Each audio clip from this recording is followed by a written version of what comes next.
오늘 성가대 찬양 감사드리고 또 우리 찬양 인도팀 은혜 모든 것이 하나님의 은혜였다라고 하는 찬양의 고백을 들으면서 참 지금까지 선교사역 또 지금까지 살아온 모든 삶 자체가 은혜였다라고 하는 그런 성령님의 그런 감동하심이 그 마음 깊숙이 느껴지게 되어서 정말로 은혜가 되었습니다. 정말로 감사드리고 오늘 제가 설교라기보다는 여러분들 릴렉스 하시면서 그 하나님의 그런 미션 스토리, 그 하나님의 선교 이야기 편안하게 제가 이제 사진 몇 장 가지고 이렇게 설명을 하면서 하나님의 그 은혜의 역사 속에서 나타나는 하나님의 선교 이야기를 함께 나누고자 합니다. 하나님의 선교 이야기를 통해서 여러분들 마음속에 은혜가 되기를 바라고, 또 이 세상에 우리가 살면서 정말로 보화를 발견했다라고 하는 것이 무엇이고, 보화를 발견한 사람의 삶이 어떤 모습인지 제가 선교 현장 속에서 그러한 사람을 직접 보고 경험한 그런 하나님의 선교 이야기를 통해서 오늘 함께 은혜를 나누고자 합니다. 먼저 화면을 우리 그 영상이 아니라 사진을 한번 띄워주시죠.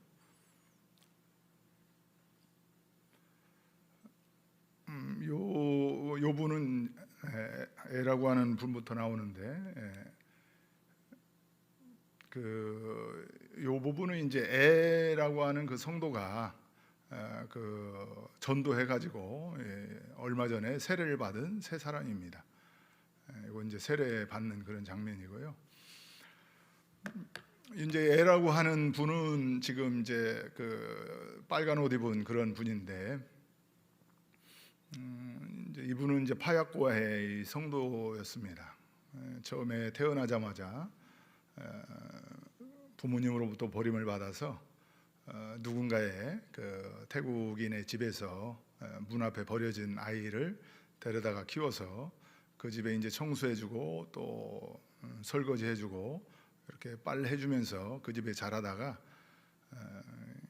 이제 결혼을 하게 되었습니다. 이제 결혼을 했지만, 그러나 결혼한 지 얼마 안 돼서 또 남편에게 버림을 받았죠. 사실상 우리가 살면서 제가 선교 현장에서도 느끼는 거고 또 우리가 살아가면서 느끼는 거지만, 참 누구한테 버림을 받는다라고 하는 것은 큰 상처가 되는 것 같아요. 그것도 더군다나 이제 부모님으로부터 버림을 받는다라고 하는 것은 참 그 상처를 회복시킨다라고 하는 것이 참 쉽지 않다라고 하는 것을 많이 경험을 하게 되었습니다. 어쨌든 그렇게 이제 부모님으로부터 버림받고 첫 번째 남편으로부터 또 버림받아서 이제 이주해 온 곳이 이제 파약고아라고 하는 그러한 마을인데, 그 마을에서 이제 저희가 처음에 이 교회 개척을 했습니다. 아주 산골짜기였죠. 이제 전기도 안 들어오고, 또 그 동네는 외부인이 들어가게 되면은 그 3일 동안 그 동네에서 나오지 못하는 그런 자기들의 그런 미신, 어떤 귀신 신앙으로, 귀신의 문화로 아주 철저하게 찌들어 있는 그러한 동네였습니다. 그런 동네에 허락 없이 들어가면 안 되고, 그래서 이제 명절 때는 쉽게 말하면 우리나라로 말하면 설날 때쯤 되는 거죠. 그들의 이제 설날 때 되면은 또 그들의 풍습이 외부에서 오는 사람은 아무나 이렇게 받아주는 그런 풍습이 있었어요. 그래서 이제 그 마을에 우리 사역자들과 함께 가서 평상시에는 못 들어가니까 명절에 들어가게 되면 어느 집에 가서 잘 수도 있고, 또 그 집에 방문을 하게 되면은 또 그들의 풍습이 그 3일 동안은 먹여주고 재워주고 다 그럽니다. 그래서 그 동네에 그런 명절 때 들어가서 그 동네에 전도를 하자. 그래서 한 20여 명이 그 마을에 들어가 가지고 같이 자고 먹고 이렇게 하면서 이제 무당하고 친구가 되었어요. 그래서 이제 저는 또 그 사역자들이 선교사는 또 그 무당하고 같이 자는 게 좋겠다 해가지고 또 제가 그 집으로, 저는 솔직히 말하면 가기 싫었는데 그 집에 가서 또 저를 자라고 하더라고요. 그래가지고 이제 그 집에 가서 자는데 뭐 돼지를 이렇게 잡아가지고 그 크리스마스 추리하듯이 천장에다 다 이렇게 달아놨어요. 이제 말라가지고 피가 뚝뚝 떨어지는, 이제 그 밑에서 이제 자고, 손님 오면은 그 돼지 하나씩 이렇게 띄어가지고 이제 그 음식을 해가지고 이렇게 대접을 하는 그러한 문화였습니다. 참 그 속에서 그 이제 결국 그러한 관계를 통해서 무당이 그 교회를 지을 수 있도록 허락을 해서 그 마을에 이제 복음이 들어가서 가장 먼저 예수 그리스도를 믿은 사람이 바로 저 애라고 하는 성도입니다. 그 마을에 예수 믿는 사람이 하나도 없었는데 저분이 이제 예수를 믿었어요. 이제 믿은 것도 이제 있을 데가 없고 갈 데가 없으니까 그 당시 이제 교회를 지려고 그 마을에 이제 이 땅을 구입을 했는데 그 땅 언저리에 그 자기 집 천막처럼 하나 져서 살 수 있도록 허락을 해달라 해가지고 거기다 이제 살수록 허락을 했는데 이제 거기서 살면서 결국 예수를 믿게 된 것이죠. 그래 예수를 믿고 또 거기서 또 결혼을 했습니다. 이제 좋은 남자인 줄 알고 결혼을 했는데 결국 이 남자가 또 별로 좋은 남자가 아니더라고요. 그래서 어쨌든 결혼을 했어요. 결혼을 했는데 그 동네에 16살 먹은 어린 소녀가 있었는데 이 정신적으로 정신박약합니다. 그러니까 이제 나이는 조금 16살 정도 이렇게 먹었지만 이제 분간을 제대로 못하는 그러한 그 어려움이 있는 그런 자매인데 이 자매를 동네 청소년들이 7명이 성폭행을 했어요. 그 성폭행을 해서 그 여기서 임신을 했습니다. 이 자매가 임신을 해서 자기는 임신을 했지만 임신한 줄도 모르고 그러나 이제 배는 불러오고 그렇게 하다가 시간이 되어서 7달 반 만에 이제 미숙아를 낳죠. 이제 미숙아를 낳아서 그 소녀의 그 할머니 친척 되는 사람이 누가 키울 수가 없잖아요.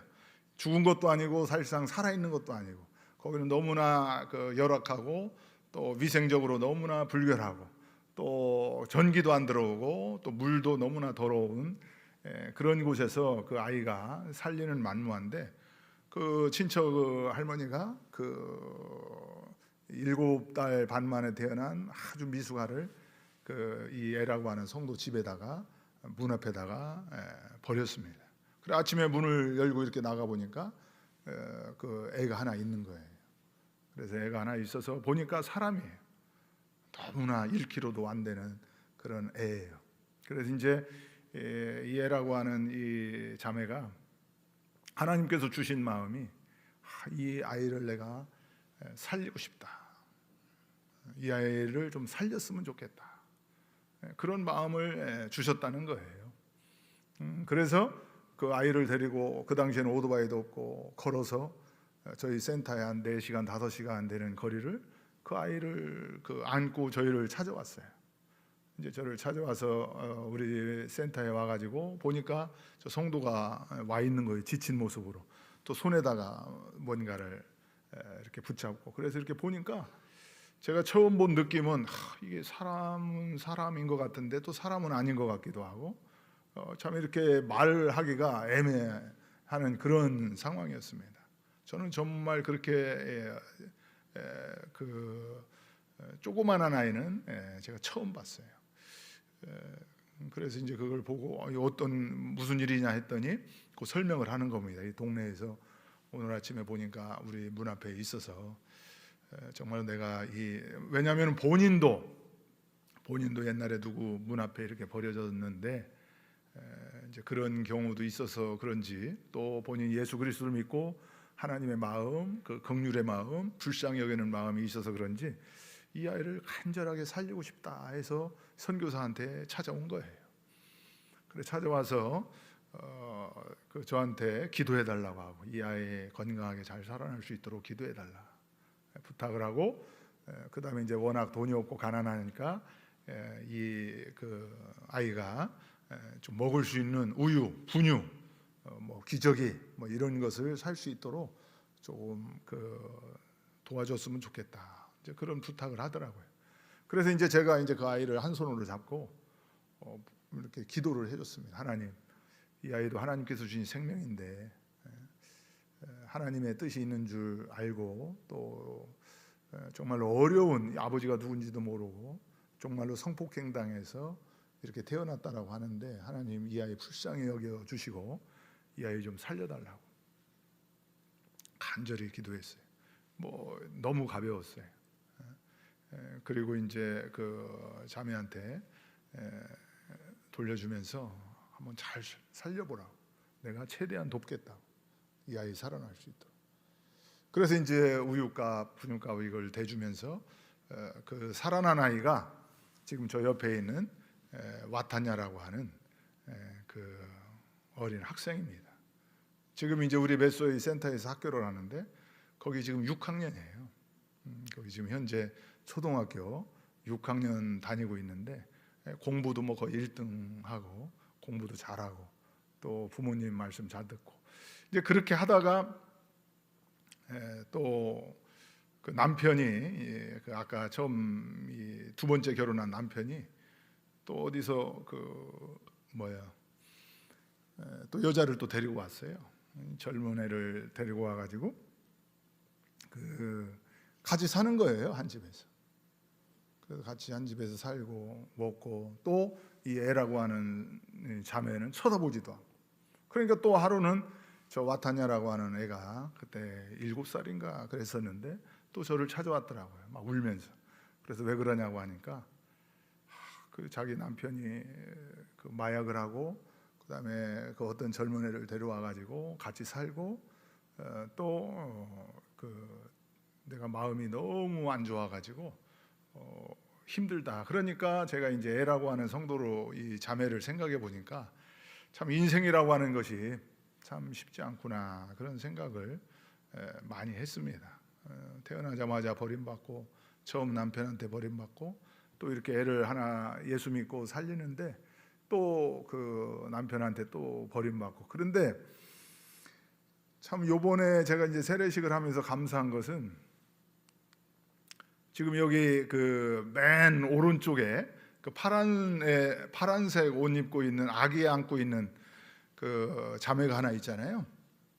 그 자매가 누구냐면은 그 두 번째 남편의 새로 데리고 들어온 그러니까 지금 부인이죠.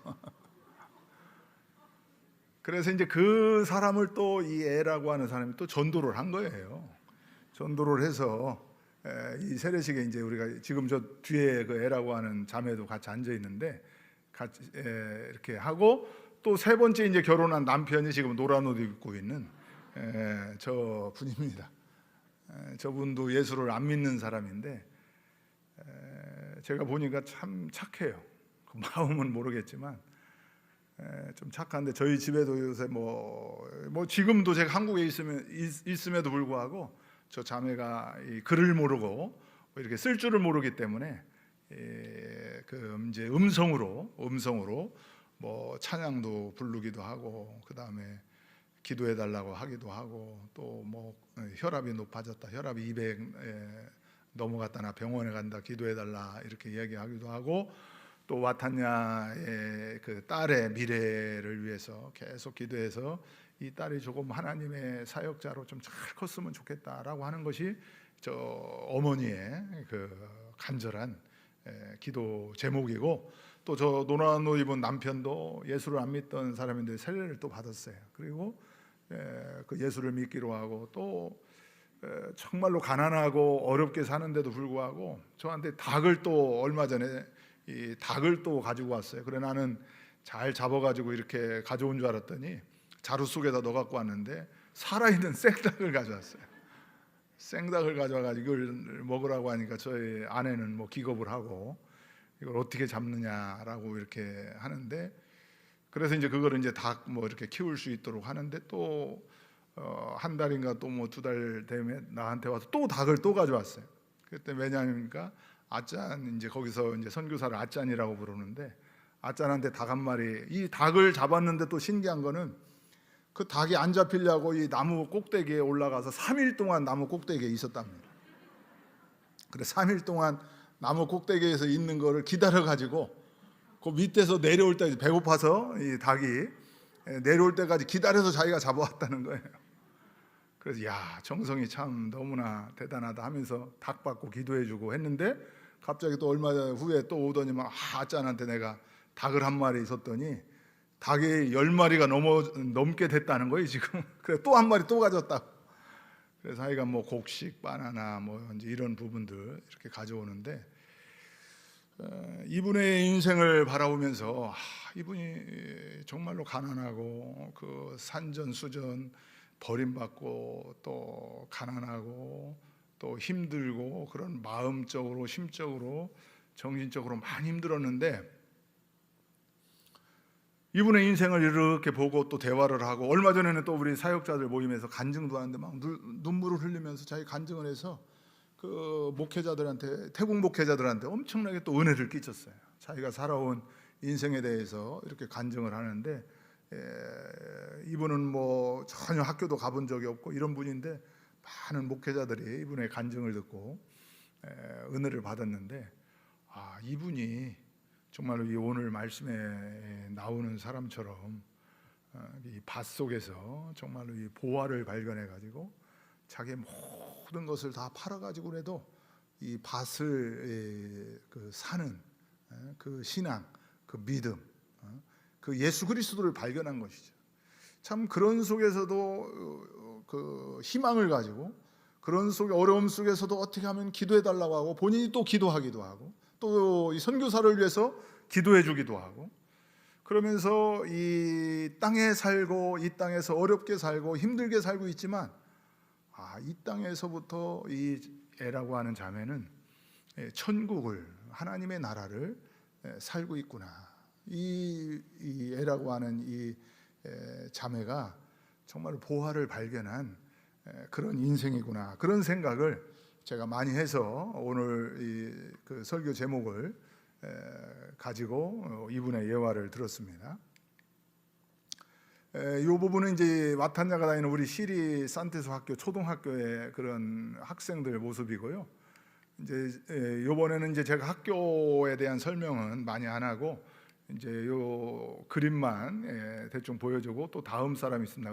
이 부분은 이제 우리 학교 선생님들 또 우리 기독사관학교 교사들이고 이거는 도서관이고 그다음에 이거는 이제 안임숙 선교사가 교사들 교육시키는 장면이고 또 이건 유치원 또 이 부분은 이제 이 세례 받은 사람들 그다음에 이제 교사들 기도하는 모습.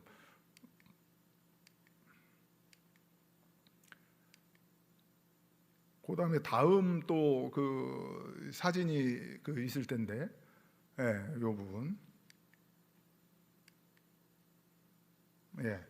돼지를 먼저 보여드리고 여기는 이제 호에킬렉 마을입니다.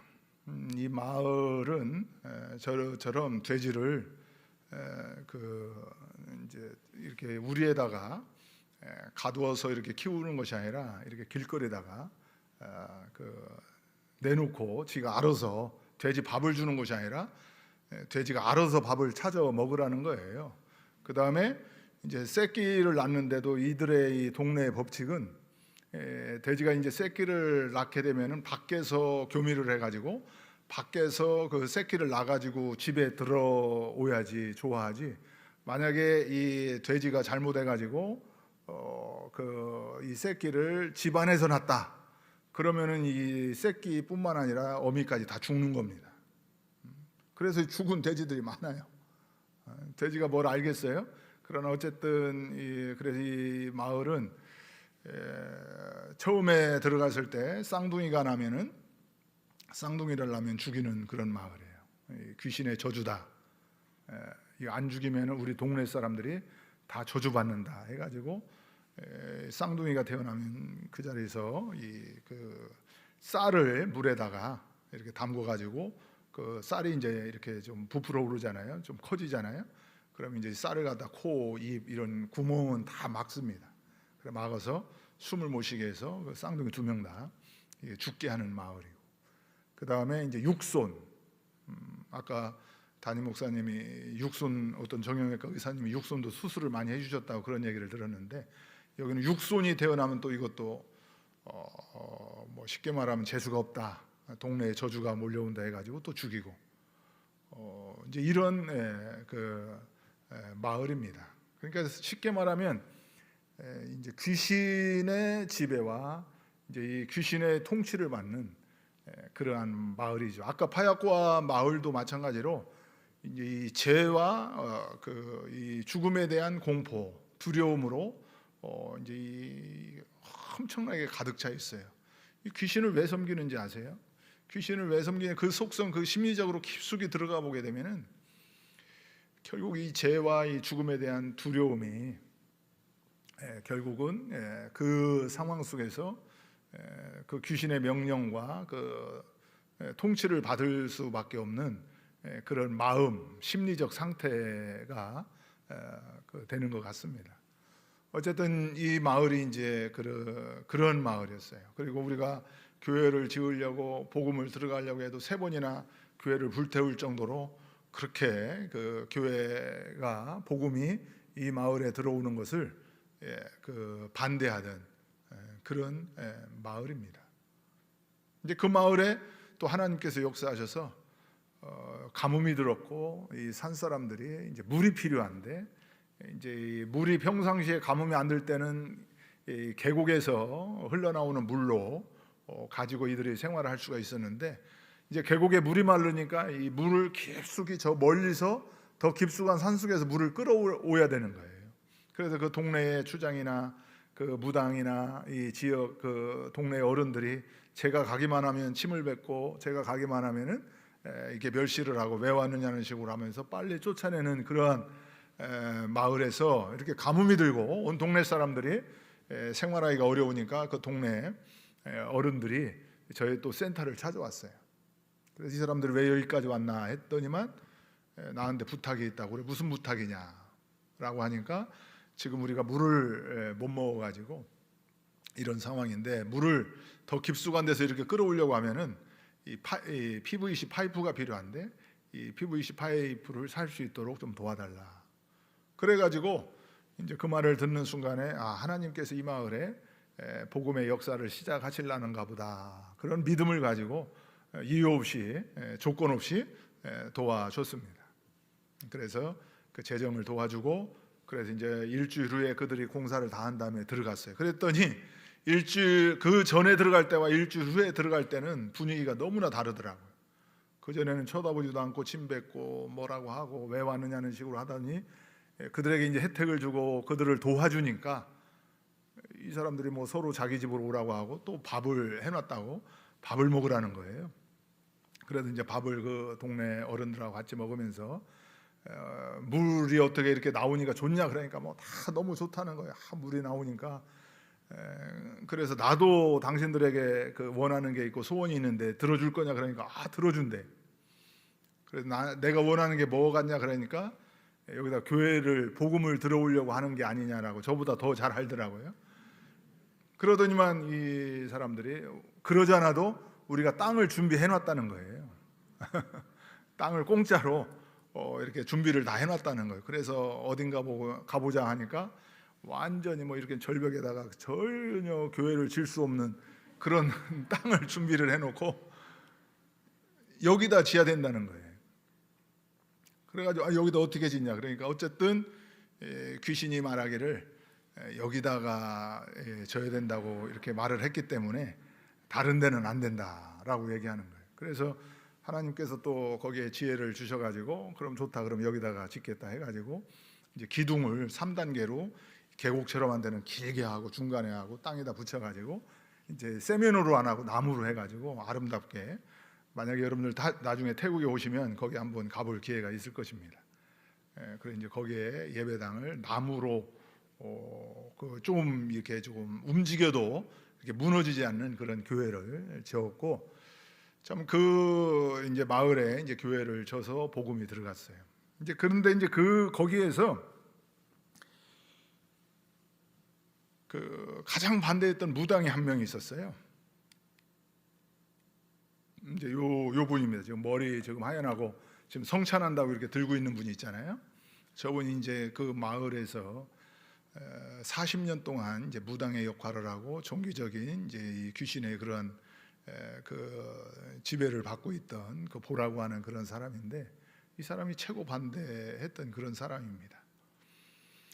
근데 이제 여기에 복음이 들어가고 하나님의 예배가 이루어지게 되고 하나님을 찬양하고 예수 그리스도의 이름으로 기도가 일어나니까 하나님의 임재하심이 나타나게 되고 성령님의 역사가 나타나게 되고 복음의 역사가 나타나게 되고 또 기독교의 문화가 이곳에 들어오게 되고, 그래서 예수 믿는 한 사람이 중요한 이유가, 왜냐하면 내가 예수를 믿고 그 마을에 들어가고 어디에 가면은 하나님이 뭐라고 하셨어요? 내가 너희와 항상 함께 하겠다. 그게 나 혼자 가는 것이 아니라 하나님이 함께 가시는 거예요. 이게 이제 복음의 역사를 역사되게 하는 겁니다. 내가 하는 것이 아니라 내가 복음을 들고 그 마을이나 복음이 들어가지 않은 지역에 내가 들어가게 되면은 내가 가는 것이 아니죠. 하나님이 함께 가시는 거예요. 그리고 나는 거기서 기도하고 거기서 그들을 위해서 중보기도하고 그들을 살려달라고 기도하고 복음의 역사, 성령님의 역사, 하나님의 임재하심이 이 마을 사람들 다 살려달라고 이렇게 기도하게 되면 성령님이 들으시고 성령님이 역사하시고 희한하게 정말로 거기서 예수 믿는 사람들이 생겨요. 이 바야꾸아라는 말도 그렇고 이 마을도 마찬가지. 예수 믿는 사람 한 사람도 없던 마을이 지금은 한 150명의 성도들이 있습니다. 이 마을에. 하나님이 역사하신 것이죠. 하나님의 은혜죠. 그 영향력이 이제 이 분이 어느 정도 영향력이 있었는데, 이분이 그렇게 반대하고 교회를 졌음에도 불구하고 그렇게 이제 핍박하고 이렇게 하고 하다가 한 3년 정도 지난 것 같아요. 3년 정도 지나서 이제 추수감사 예배를 드리고 이제 성도들하고 이제 거기 예배당 안에서 밥을 먹고 있는데, 이 사람이 이제 그 예배당 지금 보면 이제 나무로 돼 있잖아요. 저 교회가 벽도 나무고 바닥도 다 나무입니다. 그 이제 이 바닥이 나무로 되어 있기 때문에 이제 밑에는 절벽이고, 그러니까 이제 걸으면은 쿵쿵쿵 소리 나서 사람이 다 움직여요. 그리고 저 사람이 덩치가 크잖아요. 덩치도 한 저만해요. 저 사람이 팍팍 막 걸어오. 왜 저 사람 왜 이렇게 시비를 또 걸려고 오는 건가 이렇게 왔더니 갑자기 그 성도들에게 이제 밥을 먹고 있는데 그 제가 이렇게 쳐다보니까 갑자기 거기서 무릎을 꿇는 거예요. 무릎을 꿇고 그래서 나는 깜짝 놀라서 이 사람 왜 그러지 했더니만 아짠 나 예수 믿고 싶다고. 그 무당 40년 동안 한 분이 갑자기 거기서 자기도 예수 믿고 싶다는 거예요. 자기도 예수 믿을 수 있냐라고 물어보더라고. 나도 예수 믿을 수 있냐. 그동안 이제 귀신의 종이 되어가지고 40년 동안 그 마을에서 또 그 지역의 종족들에게 참 사람을 죽음의 길로, 멸망의 길로, 심판의 길로, 죄의 길로 인도하던 사람이 갑자기 무릎을 꿇더니 나도 예수 믿을 수 있느냐라고 물어보더라고요. 어떻습니까? 이 사람도 예수 믿을 수 있겠어요? 누구나 다 하나님의 백성이죠. 누구나 다 회개하고 돌아오게 되면은 예수님께서는 환영입니다. 믿을 수 있다. 어떻게 하면 믿을 수 있냐? 예수 믿으면 된다. 그럼 예수 어떻게 믿는 거냐? 그거 뭐 설명하기가 어렵더라고. 예수 어떻게 믿냐라고 해가지고. 그래서 이제 뭐 성경도 얘기하고 이 사람 얘기하고 저 사람 얘기하고 이렇게 하는 것이 예수 믿는 것이다. 예수님 영접하고 이제는 예수님 말씀대로 예수님을 주로 모시고 이제 내가 주인이 아니라 예수님 하나님이 주인으로 모시고 우리가 살아가야 된다 했는데, 이분이 역시 무당이라 그런지 잘 알아듣더라고요. 옛날에는 귀신이 시키는 대로 했잖아요. 이제는 자기는 그거 쉽다 그래. 왜 쉽냐 그러니까 지금까지 내가 귀신이 시키는 대로 했는데 이제는 하나님이 시키는 대로 하면 되는 거 아니냐. 맞다. 그리고 나서 6개월 후에 이제 세례를 받았습니다.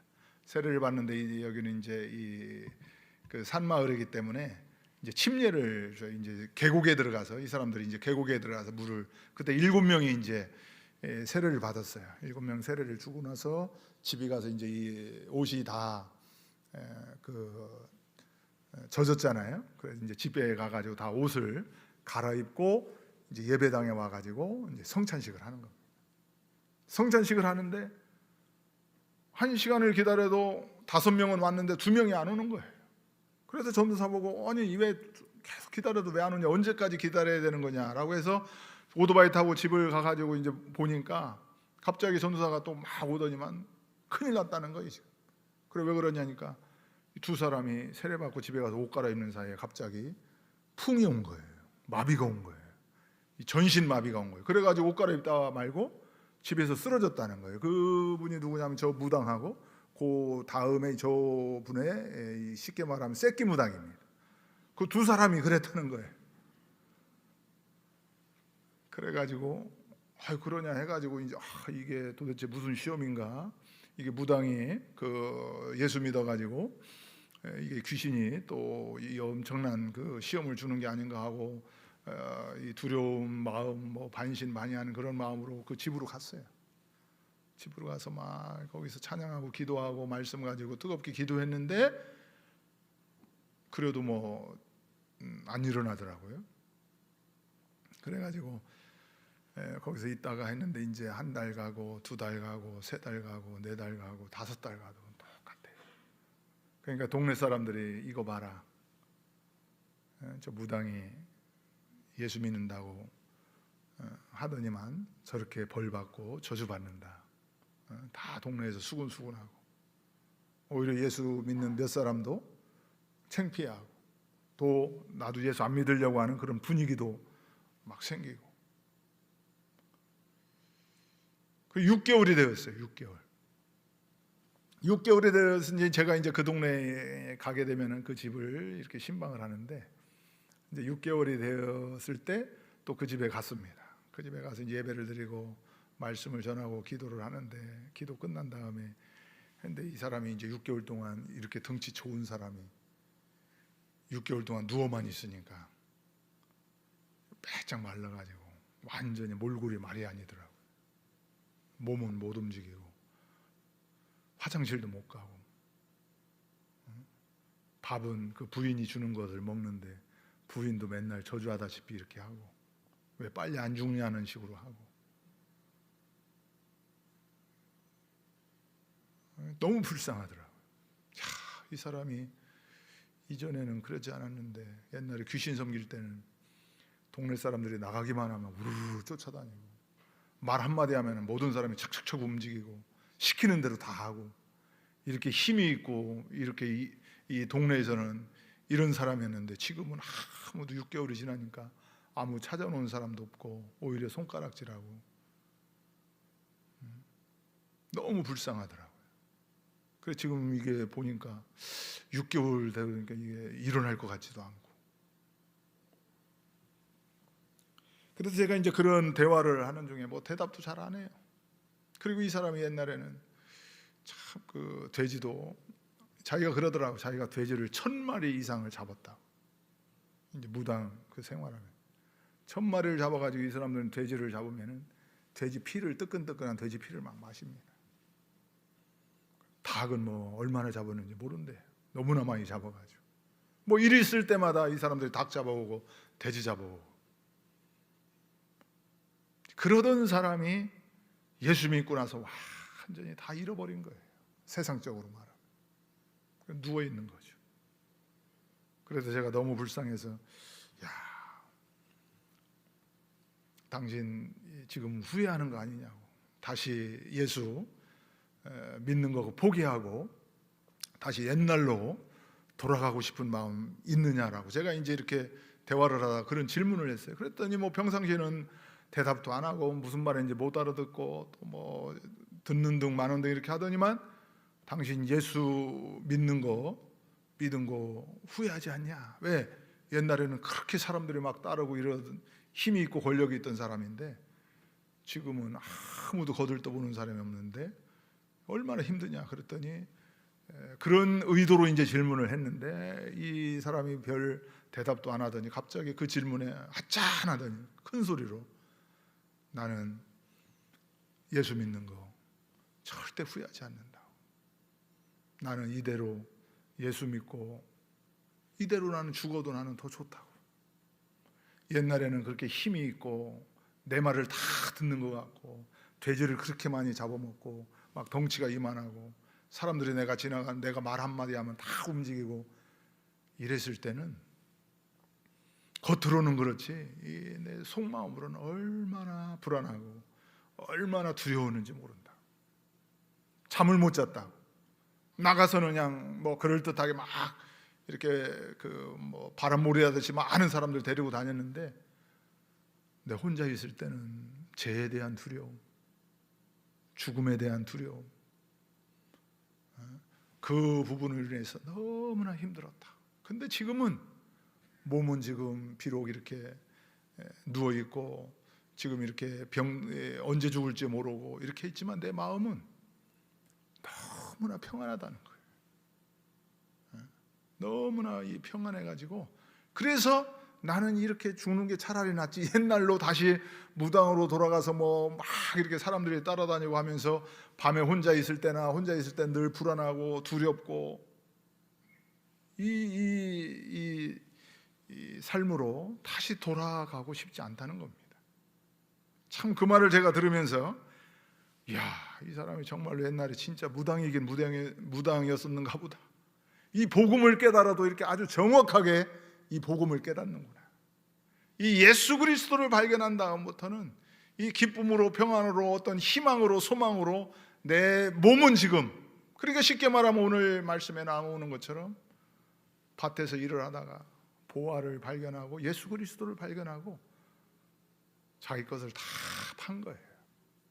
자기 것을 다 잃어버려도 그 보화 예수 그리스도 그분 발견하고 다른 거 다 필요 없다는 거죠. 그래서 그 밭을 사기 위해서 자기의 모든 것을 해도 다시는 옛날로 돌아가지 않겠다라고 하는 거예요. 야, 그 고백을 제가 들으면서 선교사로서 너무 큰 위로를 받고 너무 큰 감동을 받고 제가 힘을 얻어. 야, 이분이 참 왜냐하면 이분의 옛날의 삶. 그래서 제가 이 사진을 찍어놓고 여러분들에게 보여준 것이 저는 저 사진이 얼마나 감격스러운지 몰라요. 옛날에는 저분이 이 돼지피 이 뜨끈뜨끈한 거 그런 거 마시는 거 내가 많이 봤거든요. 마실 때 저 비슷하게 마셨어요. 쭉 하면서 뭐 사람들 다 보라고 내가 이렇게 돼지피도 마시는 사람이라고. 눈이 항상 충혈돼 있고 온몸이 빨간하고 맨날 피만 먹으니까 몸이 빨간하죠. 그러던 사람이 지금은 이제 성찬에 참여하면서 예수 그리스도의 보혈의 피를 지금 마시는 거예요. 예수 그리스도의 몸을 지금 먹는 겁니다. 그래서 저 사진을 제가 이제 보면서 야, 정말로 감격스럽다. 저 사람이 옛날에는 참 죽음의 길로 멸망의 길로 두려움과 공포와 죄 속에서 죽어가던 저 사람이 이제는 예수 그리스도라고 하는 이 세상에 살면서 그 보화인 예수 그리스도를 발견하고 그 예수님 붙잡고 이제는 그 예수님이 죄를 사해주고 우리 죄와 죽음으로부터 우리를 자유하게 해주시는 예수 그리스도의 그 보혈, 그 예수 그리스도의 피를 마신다라고 생각하니까 참 너무나 감격스러운 것이죠. 이 복음이라고 하는 능력은 다 같이 한번 따라서 하시죠. 죄와 죽음으로부터 자유. 이게 복음입니다.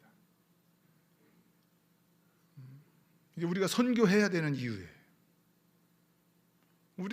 저는 그 태국에 있으면서 아주 가난한 사람, 어린아이부터 좀 어느 정도 권력 있고 힘이 있고 돈 있는 사람들까지 다 만나봤어요. 아무리 가난하고 아무리 배우지 못했다 할지라도 그 사람들이랑 이렇게 대화를 하다 보게 되면 그 사람들 속에 깊숙한 속에는 죄에 대한 두려움이 가득해. 또 죽음에 대한 두려움이 가득합니다. 그리고 또 배웠다라고 하는 사람, 돈 있는 사람, 권력 있는 사람들도, 그 사람들도 겉으로는 멀쩡해 보이고 겉으로는 뭐 아무 부족한 것 없이 보이는 그런 사람들도 대화를 하다 보게 되면 또 깊은 그 심령 내면 속에 무엇으로 가득 차 있냐면 이 죄와 죽음에 대한 두려움으로 또 가득 차 있어요. 여러분들은 어떻습니까? 여기서 보화라고 하는 것은, 예수 그리스도라고 하는 것은 바로 우리를 이 죄와 죽음으로부터 해방시켜 주시고 또 자유하게 해주신다는 것이죠. 참 이것을 우리가 자유함을, 저도 그래요. 저도 선교사지만 어떤 때는 죄에 대한 두려움이 있습니다. 또 어떤 때는 때로는 죽음에 대한 두려움도 있어요. 없는 사람 없죠. 그래서 복음이 복음되고 복음이 은혜되는 것은 바로 이 죄와 죽음으로부터 우리가 이 자유함을 가지고 살아라, 평안함을 가지고 살아라. 그런데 저분이 예수 그리스도를 믿고 난 다음부터 자기의 모든 것을 다 잃어버린다 할지라도 나는 이 보화, 예수 그리스도, 이것은 내가 놓치지 않겠다. 저 마을에서, 저희 교회입니다. 교회 기도하는 장면이고 또 이렇게 이분입니다. 그리고 또 나한테 얘기해서 어디든지 자기가 갈 때에 그 전도하러 가면 자기가 간증하겠다. 아짠 어디든지 갈 때 저분이 아카족인데 아카족 갈 때는 자기를 데리고, 왜냐하면 이분이 아카족에서는 무당으로 40년 동안 하면서 엄청나 유명한 사람이거든요.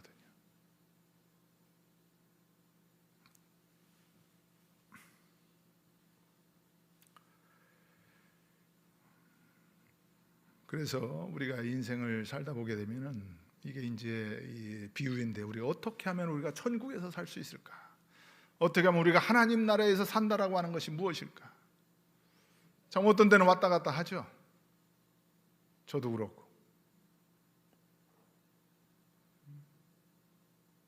근데 오늘 말씀을 보게 되면은 얼마 전에 우리가 지하수를 봤는데, 지하수 파는데 원래 이게 1주, 2주면 다 끝나는 지하수인데 1년 걸렸습니다. 1년.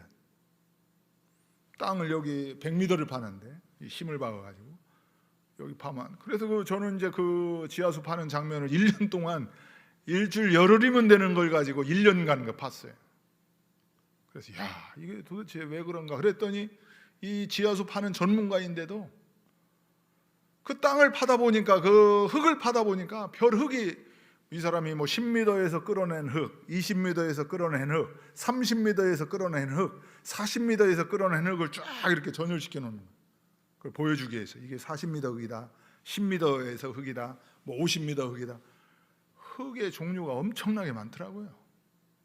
돌멩이도 다 틀리고, 또 어떤 때는 하다가 또 바위 만나서 안 되고, 또 어떤 때는 또 거의 끝날 때쯤에 뭐 진흙이 갑자기 몰려와가지고 안 되고, 또 어떤 때도 뭐 한 70m, 80m 들어가서 거의 다 된가 싶다 했더니 또 뭐 거기 뭐 모래가 또 뭐 이렇게 해가지고 안 되고. 자, 우리 인생 사는 것이 이렇게 밭을 일구는 것처럼 무엇을 만날지 모르고 어떠한 흙, 어떠한 돌멩이를 만날지 모르지만, 우리 인생에 다, 여러분들이 지금 여기 상남교회 사시는 분들이 다 틀리잖아요. 다 상황이 있고 각자 사정이 있고 형편이 있고. 근데 그 속에서 우리가 살아가면서 가장 중요한 것은 오늘 이 말씀처럼 이 보화를 발견한다라고 하는 거. 이분도 그 아까 의료팀이 태국에 온다고 그래서 아까 얘기했는데, 이 나혜라고 하는 자매인데, 이 자매는 3살 동안 학문이 없던 아이였어요. 근데 의료팀이 와가지고 이 아이를 데리고 와서 지금 건강하게 지금 살아가고, 이 엄마는 이제 마약 중독자라. 이건 이제 미얀마고, 미얀마 우리 선교, 이건 추수감사, 아주 푸짐하죠. 추수감사 예배하는 그런 장면입니다. 이 부분은 이제 우리 전도 활동하면서 아까 그 무당하고 이거는 이제 우리 람푼 센터하고, 이거는 뭐 이제 세례식하고 하는 장면이고요.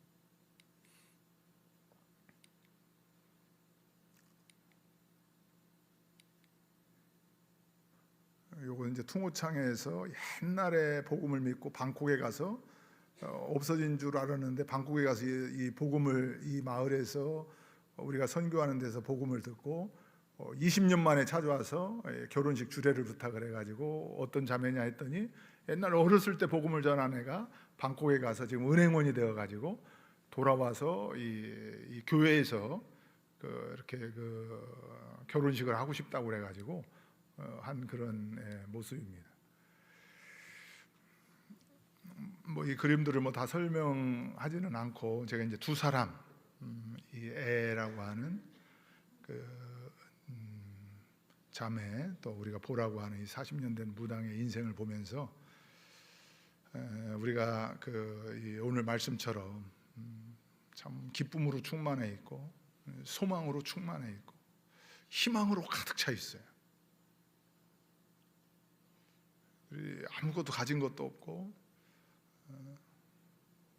그동안에 조금 이 무당은 가졌던 자기가 세상적으로 가졌던 것도 다 잃어버렸는데도 불구하고 하나님 나라에 대한 천국에 대한 또 죄와 죽음으로부터의 자유에 대한 그런 희망으로 가득 차 있어요. 저는 성도들 그 사람들을 보면서 오히려 선교사로서 더 도전을 받고 더 용기를 얻고 위로를 얻고 또 격려도 받고 보람도 갖고 여러분들의 보화는 어떻게 다 발견하셨죠? 예수 그리스도 보화.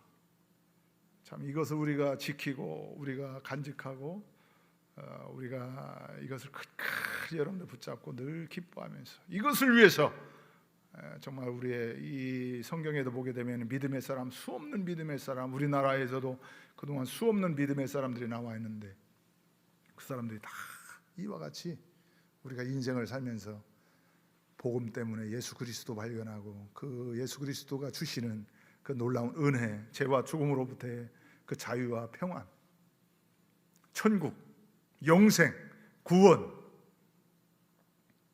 이것을 누리기 위해서 살아간 그런 믿음의 선진들을 우리가 다 볼 수가 있습니다. 그렇기 때문에 이분들을 보면서 이분들은 우리가 보통 천국은 죽으면 가는 곳으로 그렇게 알고 있는데 저는 이분들을 보면서 이분은 이 세상에 살면서도 천국을 살고 있구나. 이게 바로 예수 그리스도의 비유. 천국은 이와 같다. 하나님의 나라는 이와 같다. 우리 상남교회 모든 성도님들 예수 그리스도가 여러분의 진정한 보화가 보물이 되시기를 간절히 바랍니다. 이 보물 발견하고 보물 발견했으면 이거를 지키기 위해서 우리가 끝까지 하나님 붙잡고 놓치지 말고 우리가 끝까지 가서 이 땅에서부터 우리가 천국을 살아갈 수 있는 이러한 은혜가 우리 모두에게 있어지기를 간절히 바랍니다.